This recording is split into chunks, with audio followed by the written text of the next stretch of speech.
హర్యానాలో ఆశ్చర్యకర సంఘటన చోటు చేసుకుంది. యమునానగర్ జిల్లాలోని కోట్ మజ్రీ ప్రాంతంలో షేర్ సింగ్ అనే 75 ఏళ్ల వ్యక్తి మరణించిన తర్వాత అంత్యక్రియల సమయంలో తిరిగి లేచారు. కుటుంబం అప్పటికే అంత్యక్రియల ఆచారాలను ప్రారంభించింది. దహన సంస్కారాలకు కలప శ్మశాన వాటికకు చేరుకుంది.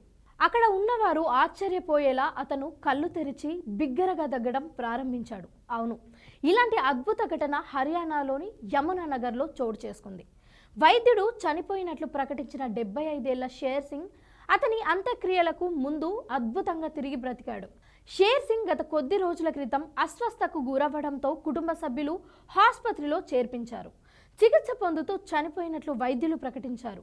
తర్వాత కుటుంబ సభ్యులు అంత్యక్రియల ఏర్పాట్లు చేశారు. దహన సంస్కారాలకు ముందు స్నానం చేయించే సమయంలో వెంటిలేటర్ ట్యూబ్ని తీసేశారు. ఆ సమయంలో షేర్ సింగ్ దగ్గుతూ లేచాడు. అతని కుటుంబ సభ్యులు వెంటనే అతడికి కాస్త నీళ్లు తాగించి వెంటనే ఆసుపత్రికి తరలించారు. ప్రస్తుతం అతని పరిస్థితి నిలకడగా ఉంది. వెంటిలేటర్ పైపు తొలగించడంతో షేర్ సింగ్ ఆకస్మికంగా ఊపిరి పీల్చుకోవడం ఆనందాన్ని కలిగించిందని మాజీ సర్పంచ్ రంజిత్ సింగ్ సంతోషం వ్యక్తం చేశారు.